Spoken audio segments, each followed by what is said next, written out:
right, everyone, welcome to the Brent Connor Show. We got producer Tony today joining me. Producer Tony is the genius behind the scenes that edits all the ridiculous things I say out of the show. And he's got a lot to say. And I'm going to discuss what we're going to talk about, or else my brother's going to turn the show off. He told me from the very beginning, you got to let everyone know what you're going to say. He said it more like, hey, man, I told you, when you get on, explain what you're going to talk about. That's how he talks, by the way. You know this, right? It's like Sean was in the room with me. Yep. So we could briefly talk about the CMA Awards last night, our thoughts, and a little basketball. And we're excited. We're Sixers fans. They got Jimmy Butler. Mainly want to talk about the stupid snow, the dangerous stuff that happens from snow, the dangerous things people do, all for the glamour of Instagram and the internet, and then a scam, what seemingly is a brilliant scam that no one would have ever suspected has gone completely wrong. We're going to discuss that. But first, we had Chris Stapleton and Carrie Underwood win Male and Female Vocalists of the Year. What are your other takes from the CMA Awards last night? You're becoming more of a country fan, I've noticed over time. I'm a big country fan. I find the industry to be highly entertaining. Nashville is a great place, has a bunch of places to go, and every singer or artist seemingly is opening up their own bar. Country music fun. It's more rock and roll than rock and roll is anymore. I don't even think there is rock and roll anymore. Name a rock song, name a rock band that puts out hits now. Yeah, they don't. It's pop music. Yeah. It used to be, Guns N' Roses would show up to an award show 30 years ago, drinking and drunk and having a good time at these award shows. And that's what the country people do. They're celebrating. They're having a good time. Life should be a big party. They all seem to enjoy everybody themselves. Dresses up. Everybody looks good. They're attractive. They're there to have a good time. You think Chris Stapleton is attractive? Very. Well, see, that's the other thing about like Chris Stapleton and what's the guy's name? Luke Cowan? Nope, Luke Combs. That's it. There you go. Big, heavy guys like that, sloppy. It's about their music, not about their look. Yep, exactly. And that's what rock and roll used to be. Now it's about how good you look. That's what I like about it. Speaking of how good you look, Danny Amendola is an idiot. Okay? Olivia Culpo presented an award. I don't even know what the award was, all right? I stopped paying attention. She was presenting with Kane Brown. Gorgeous. What is he thinking? I don't care who you are. You dump or you cheat on Olivia Culpo or whatever? What are you, out of your mind? You know who I'm talking about, right? Very, very attractive woman. Do you think would your wife give you a pass with Olivia Culpo? That's the stupidest thing on the planet. Yeah, because there wouldn't be a chance in hell that Olivia Culpo would be interested in me. I'm glad you said that. That is the dumbest hypothetical question that's ever asked. Like, oh man, my wife would give me a pass with Emily Ratajkowski. Oh, really? In what world would Emily Ratajkowski have sex with a 400-pound guy? I guess people they like to pretend because they're bored. It's because they don't have the guts to say how attracted they are to somebody. So they tell their wife, "Oh, I'd get a pass." It's stupid. The whole concept of it's stupid. They even made a movie out of it, and the movie was stupid. I thought the movie was funny. All pass. Today is the 22nd anniversary of an all-time great movie, Space Jam, which for some reason you haven't seen. And that got me thinking, I believe there are parallel dimensions. I think there might be extra life out there as we know it. You know what makes me think that? Watching sports. Watching a guy like Chris Davis bat 155 and strike out 200 plus times. Watching a guy like Ben Simmons not even have the courage to attempt a jump shot. That makes me think that there are monstars out there that stole their talents because they're playing some game against the Looney Tunes somewhere. That's the only explanation for Chris Davis being so bad nowadays. That makes sense. So yeah. What other? That's my biggest reasoning for other galaxies. I think you might be onto something there. Who do you think the next big target to have all his talent sucked out of him by the Monstars would be?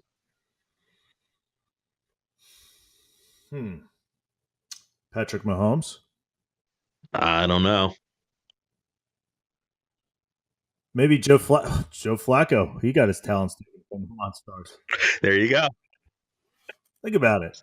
Either that or he just doesn't care. You ever see? Do you ever watch any Ravens games? Usually when they play the Steelers, I try to. It is so funny when they just show him on the bench and he's sitting by himself, just kind of looking aimlessly at the sky. He definitely doesn't care. But why should he? He's got a Super Bowl. He got his payday, and he got the full deal. He got every penny in those contracts. Usually those contracts are meant to, all the money's not guaranteed towards the end, and he got his. He definitely did. Why go out there and risk danger? And speaking of danger, I see all kinds of stupid stuff on the internet now with people risking their lives for a good video. I saw this moron on top of a boulder in between two cliffs or mountains or whatever. I don't know what to call them. It might as well have been the Grand Canyon. Just teeing off, hitting a golf ball. I don't understand what's wrong with people. It's the thrill they get from doing it, and I guess they want some validation to say, hey, look, I do crazy things. Yeah. Well, there's some stuff that, I guess. There's that guy who took the weather balloon. He was sponsored by Red Bull, took him up to the stratosphere, and he jumped off a 9-minute fall to Earth. That's not that dangerous. He hit the speed of sound. I think that's pretty dangerous. Well, they planned that out, okay? They had good safety jumping off a precautions in place. 10-foot diving board into a pool of water is dangerous. This guy jumped from from the stratosphere. Yeah, I know. I'm only kidding. That was insane. I watched the whole thing too, and I saw him tumbling. Can you imagine going? Well, no, of course you can't imagine going the speed of sound tumbling. But that's nuts. One of my biggest fears is outer space. I hate the thought of it. Fading into oblivion is by far the worst death I could ever imagine. That'd be horrible. You're like strapped to a spaceship or something, and then all of a sudden your cord breaks, and then there you go, just floating away. It's a David Bowie song. Yeah, speaking of danger, again, snowing. I don't know how much snow you got up there in the Philadelphia area, but it hit the counties pretty hard. We got about 4 inches. You don't shovel the snow, right? I try not to. Now, why is that? Because about 20 years ago, my father-in-law dropped dead shoveling the walk. Okay. And so? Well, and 30 years before that, his father dropped dead shoveling the walk. Like father, like son. Exactly. Huh? And but they're not. I do not want. They're your in-laws, so it's not going to happen to you. Yeah, but I'm married to the daughter, and maybe it follows her family. No, I think you're safe. I think that's only passed down through generations. Regardless, I do not want to be in contention for winning the Golden Shovel Award. That's what you call it, huh? That's what we call it. You drop dead shoveling the walk for shoveling the snow, you win the Golden Shovel. The proverbial golden shovel, or do you put a golden shovel in there? Now this is just getting sick. Let's change the topic. But I guess we'll stay along the lines of sick individuals because this scam concocted by these three people. Yes. You want to? Why don't you? There was a couple in New Jersey who became famous because they helped raise hundreds of thousands of dollars for a homeless man. This woman, Kate McClure, was driving down 95 in Philadelphia and was running out of gas, and she gets off the exit ramp and she runs out of gas, and there's a homeless guy there, Johnny Bobbitt, and Johnny Bobbitt gives Kate his last $20 so she can buy gas. She goes home that night. Johnny Bobbitt, the homeless man. Kate gets the gas. She goes home. Well, hold on. Isn't that the guy? Isn't that the name of the guy who got his penis chopped off by his wife, Lorena Bobbitt? It's the same. It's the Bobbitt's the last name. It's probably the same guy. But anyway, go ahead. So Kate goes home, tells her boyfriend, Mark, what happened. And they said, well, let's go back and see him the next day, and we'll bring him blankets and food and some, we'll give him some money for helping you out. We'll show our gratitude. So they go back to the area where she ran out of gas. They find Johnny Bobbitt, and they show their gratitude, and they go home, and they're feeling pretty good about themselves. And they said, you know what would really be a good idea? We should do a GoFundMe for this guy, and we'll try and raise $10,000 for him. He was a veteran, discharged. He was a medic apparently in the service. They said maybe we can help get this guy out of homelessness and get him off of drugs and turn his life around. So they started a GoFundMe page to raise $10,000, and the story went viral. It was picked up by all the news media all over the country. They were on Good Morning America and shows like that. And they raised $400,000 in a short period of time. Now, it turns out that the money was not turned over to John Bobbitt. So Mark and Kate kept the money, and they were doling out small sums of money to him because they were worried, being a drug addict, that he would spend it all on drugs. They wanted them to get cleaned up and go to rehab, and that never happened. So that was their excuse for not turning over the money. So that's what they say. They were right? going to be custodians of the money for him. So this past summer, but that's not what was agreed upon. Well, this past summer, John Bobbitt got tired of waiting for his money. He felt the money was his and they should just turn it over to him. And he asked for an accounting of the money. And it turns out all the money is gone. No way. Yeah. Where did it go? Well, it came out today that the three of them were in cahoots together. I did not see that coming. No. You had this feel-good story with there's a greedy twist there, this poor homeless guy, and it turns out he was part of this scam too. So Mark and I got to give it to him. That's kind of genius.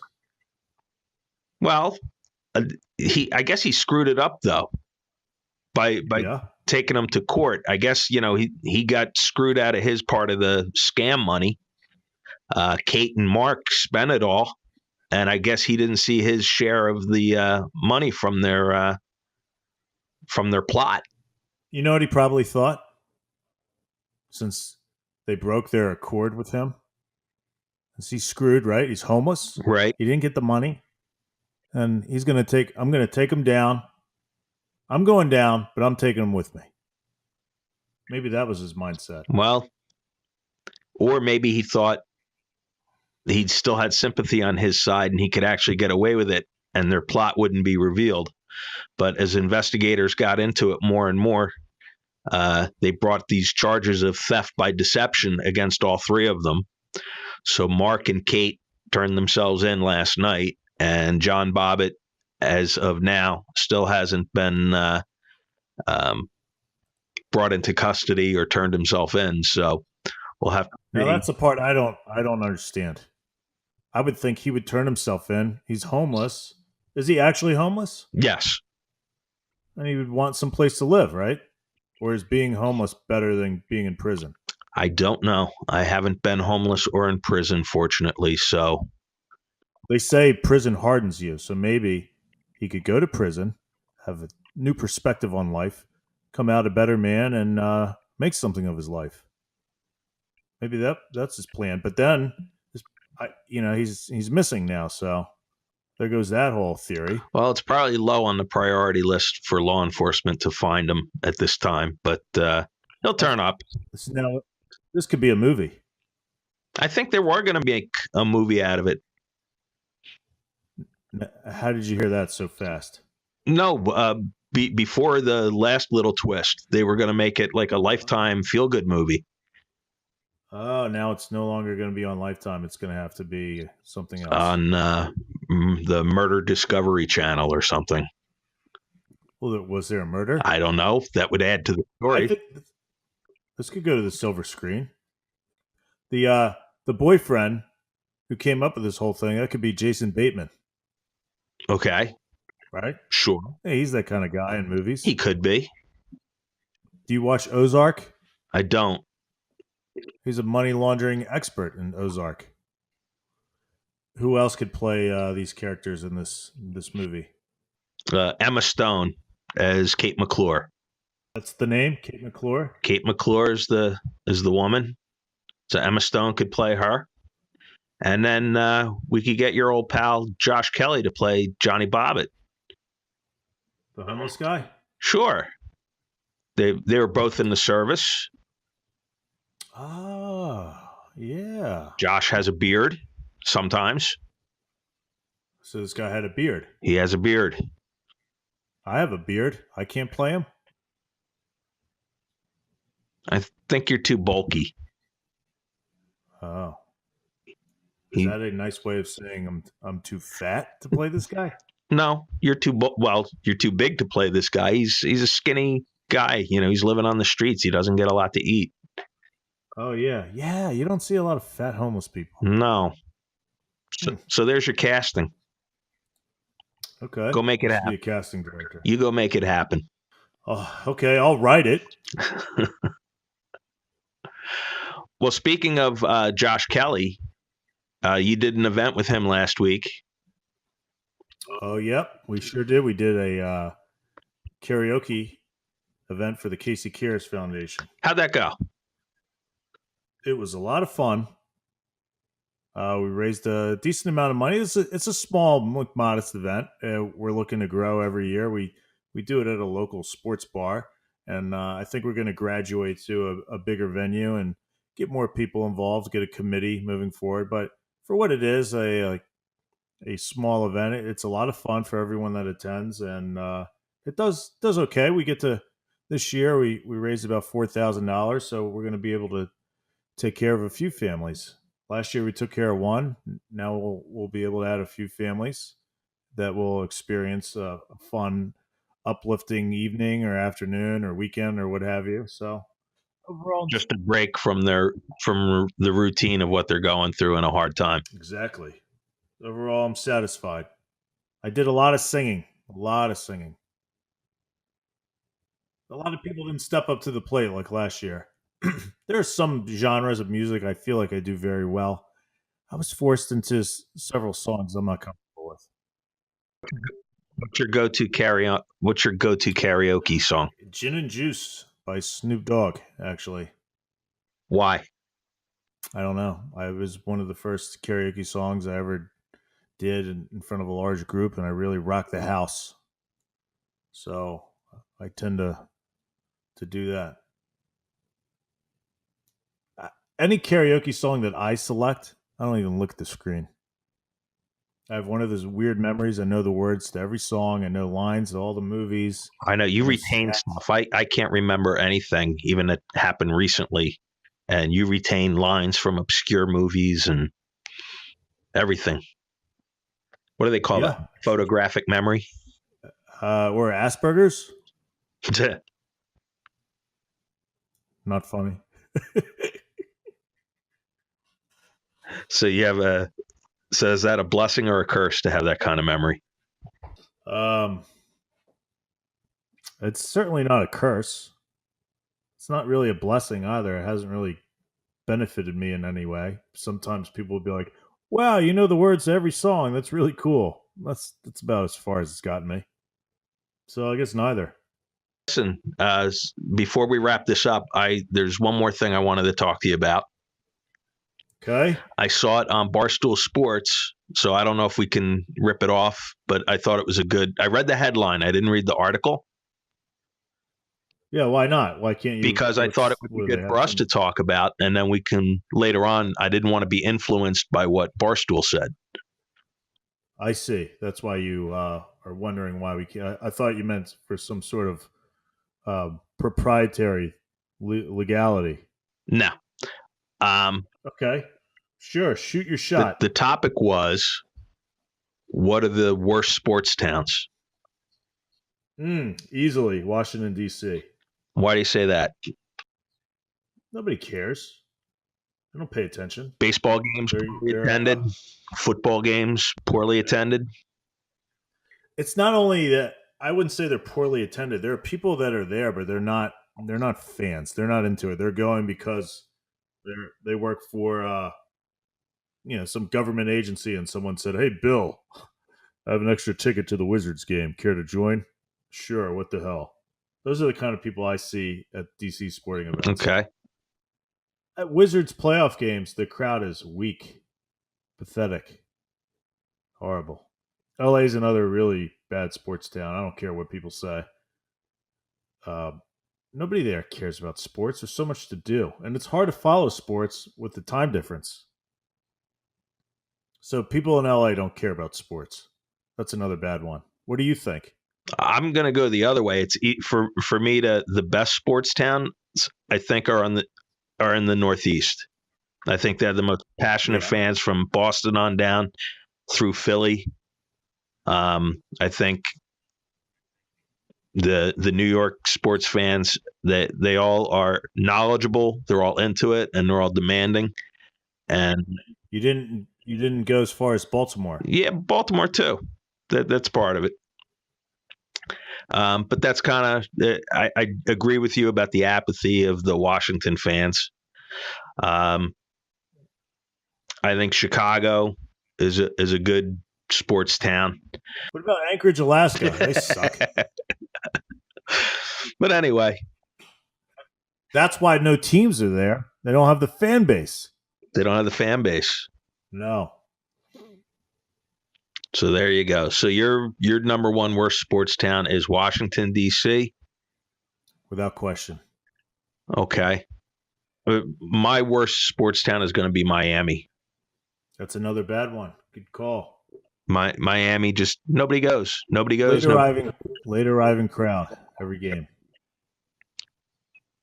Come late, leave early. All right. Well, speaking of Miami, right before we go, we have one quick question from a listener for producer Tony. Actually, Okay. Ella Sweet from Fort Lauderdale wants to know where the best place to put a tomato plant down is. If you want to know the answer to that, check out Earl Weaver on YouTube. Manager's Corner, right? Manager's Corner. Well, that's enough of me from the Brent Connor Show. Hey, that could be a sign off, right? That's enough of me from the Brent Connor Show. No? Yeah, I kind of like it, actually. Okay. I'll do a poll. I want to keep this in there. Okay. Like even this stuff of me demanding that this stays. Okay. So now that we have the close to the show. Yeah. Okay. So wrap it up. Give the close to the show. All right. Well, that's enough of me from the Brent Connor Show. No. Wrap it up. And then you end it with, thanks for listening to the Brent Connor Show. All right. Well, that does it for this week's episode. Thanks for listening. And that's enough of me from the Brent Connor Show. See you later, producer Tony. We'll work on this. You'll get it down by next week. What do you want me to say? We're done. Is it the way I'm saying it? No, it should be Well, thanks for listening. This has been the Brent Connor Show. We'll be back next week with another episode. Thanks for listening. That's enough of me. All right. All right. Well, this has been a great show, Producer Tony. Thanks for listening, everyone. We'll be back next week where a good friend of mine, who's a fitness instructor, is going to teach us how to not be such a fat slob during the Thanksgiving holidays. Now, that's enough of me.